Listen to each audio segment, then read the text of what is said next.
واقعہ عجیب ہے کہ بنی اسرائیل کا ایک نوجوان تھا جو بڑا سرکش تھا، بہت خطا کار تھا، سمجھاتے بھی تھے تو اس کے کان پہ جوں نہیں رینگتی تھی، سنی انسنی کر دیتا تھا۔ بستی والے تنگ آ گئے تھے، حتیٰ کہ بستی والوں نے مشورہ کیا اب اگر اس نے یہ حرکت کی نا تو ہم اس کو پٹائی بھی کریں گے اور اس کو ہم بستی سے نکال دیں گے۔ وہ کچھ عرصہ تو بچتا رہا، پھر وہی گناہ کر بیٹھا۔ اب بستی والوں نے اس کو پکڑا، خوب ذلیل کیا، مارا پیٹا اور اس کو دھکے دے دے کے انہوں نے شہر سے نکال دیا۔ شہر اس وقت بہت بڑے نہیں ہوتے تھے، کئی دفعہ شہروں کے گرد دیوار ہوتی تھی اور اس کے گیٹ لگے ہوتے تھے۔ وہ دروازے کے سامنے ویرانہ تھا اور درخت تھے۔ وہ نوجوان اکیلا وہاں چلا گیا، مار بھی پڑی تھی، ذلت بھی ہوئی تھی، تو بڑا ڈپریس تھا، وہاں جا کے بیٹھا۔ لگتا ہے جیسے اس کو بخار ہو گیا۔ اب موسم بھی سردی کا ہو اور بیماری کا علاج بھی نہ ہو تو بیماری اور ایگریویٹ کر جاتی ہے۔ چنانچہ اس کی وہ بیماری اتنی بڑھ گئی کہ اس کو موت کی کیفیت آئی۔ اب جب موت کی کیفیت آئی اس وقت اس نے اللہ سے پھر دعائیں مانگی۔ اب ذرا واقعہ سنیے، میں عربی کی عبارت بھی پڑھتا جاؤں گا اور کچھ اس کے ساتھ ساتھ ترجمہ بھی کروں گا۔ کان فی زمن موسیٰ علیہ السلام شاب عاتن، موسیٰ علیہ السلام کے زمانے میں ایک نوجوان تھا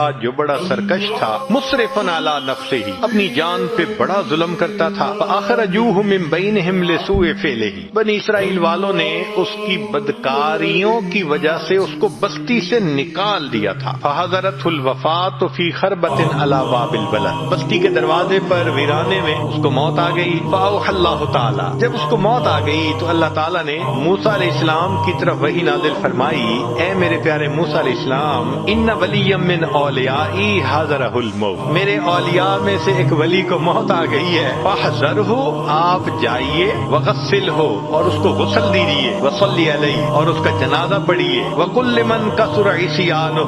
یحضر جنازتہ لاغفر لہم، اور اعلان کر دیجیے کہ جس بندے کے گناہ بہت زیادہ ہوں وہ آ کر اس کا جنازہ پڑھ لے، جنازہ پڑھنے پر میں پڑھنے والے کے بھی گناہ کو معاف کر دوں گا۔ اللہ اکبر کبیرہ۔ اب جب موسیٰ علیہ السلام کو یہ وحی نازل ہوئی تو موسیٰ علیہ السلام نے تو آگے فرمایا وَاحْمِلْهُ إِلَيَّ، اس کو آپ دفن کیجئے، لِأَكْرِمَ مَثْوَاهُ، تاکہ میں اپنے اس ولی کو اچھا ٹھکانہ عطا کروں۔ فنادى موسیٰ علیہ السلام فی بنی اسرائیل، موسیٰ علیہ السلام نے بنی اسرائیل میں اعلان کروا دیا، لوگو ایک ولی کی موت آئی ہے، جو چاہے میرے گناہ بخشے جائیں، جا کے جنازہ پڑھ لے، اس کے گناہ معاف کر دیے جائیں گے۔ فَكَثُرَ الناس، کثیر تعداد میں لوگ جنازہ پڑھنے کے لیے اکٹھے ہو گئے۔ فلما حضروہ عرفوا، جب انہوں نے اس بندے کو دیکھا تو اس کو پہچانا، کہنے لگے فقالوا یا نبی اللہ، اے اللہ کے نبی صلی اللہ علیہ وسلم، ھذا هو الفاسق، یہ تو وہی بدکار ہے، الذی اخرجناہ، جس کو ہم نے بستی سے نکال دیا تھا دھکے مار مار کر۔ فتعجب موسیٰ من ذلک، موسیٰ علیہ السلام بھی بڑے حیران، ہے تو وہی، اور مجھے کہا گیا کہ ولیوں میں سے ولی کی موت آ گئی، جائیے جنازہ پڑھیے، یہ تو وہ بدکار ہے۔ جب موسیٰ علیہ السلام حیران ہو گئے، فأوحى اللہ الیہ، اللہ نے ان کی طرف وحی نازل فرمائی، صدقوا وهم شہداء الا انہ لما حضرہ الوفات فی هذه الخربۃ، یہ لوگ ٹھیک کہہ رہے ہیں، یہ وہی بدکار انسان ہے۔ معاملہ یہ ہے کہ جب اس بدکار انسان کی موت آنے لگی، نظر یمنۃ و یسرۃ،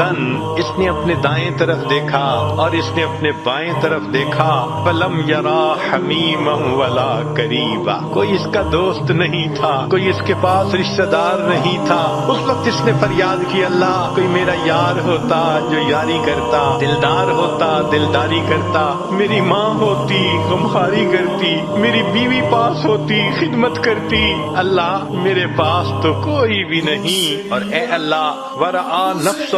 غریبۃ وحیدۃ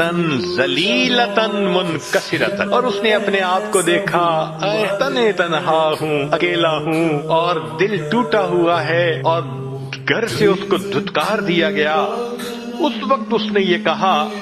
فرفع بصرہ الی، اس نوجوان نے آسمان کی طرف آنکھ اٹھا کر دیکھا اور اس وقت اللہ سے یہ ہم کلامی کی، اللہ میرا کوئی نہیں، اللہ تیرے سوا اکیلا ہوں،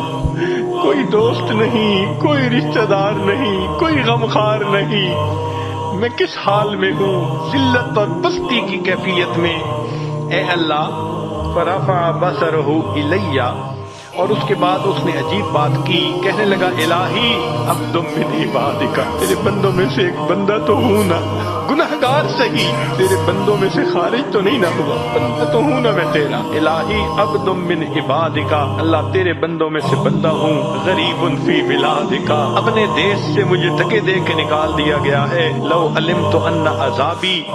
یزید فی ملکک، اگر میں جان لیتا کہ مجھے عذاب دینے سے آپ کی شان بڑھ جائے گی، وَأَنَّ عَفْوُكَ عَنِّي يَنْقُصُهُ مِن مُلْكِكَ، اور مجھے معاف کر دینے سے آپ کے خزانوں میں کمی آ جائے گی، لَمَّا سَأَلْتُكَ الْمَغْفِرَةَ، اللہ میں آپ سے مغفرت طلب نہ کرتا، مگر آپ نے حضرت موسیٰ علیہ السلام کی طرف یہ وحی بھیجی ہے کہ انی انا الغفور الرحیم، بے شک میں بڑا غفور اور بڑا رحیم ہوں، اور اے میرے اللہ لیس لی ملجأ ولا رجاء الا الیک، میری کوئی جائے پناہ نہیں، کوئی میرا ہمدرد اور خیر خواہ نہیں سوائے آپ کے، اے اللہ آپ میرے اوپر مدد کر دیجئے، فلا تخیب رجائی، اللہ میری امید جو آپ کے ساتھ ہے اس کو ناکام نہ کیجئے، توڑیے نہیں، یا موسیٰ، اے موسیٰ علیہ السلام، افکان یحسن بی ان اردہ وہو غریب علی ہذہ الصفۃ، کیا یہ بات مجھے سجتی تھی کہ وہ مجھے اس طرح عاجزی اور زاری سے پکار رہا ہے، میں اس کی دعاؤں کو رد کر دیتا، وقد توسل الی بی، اس نے میری صفات کا مجھے واسطہ دیا، میری رحمت کا واسطہ دیا، وتضرع الی، اور اس نے میرے سامنے کتنی آہوزاری کی، وعزتی، مجھے اپنی عزت و جلال کی قسم، لو سألنی فی المذنبین من اہل الارض جمیعا، اگر اس وقت وہ نوجوان جتنی عاجزی زاری کر رہا تھا، فریاد کر رہا تھا،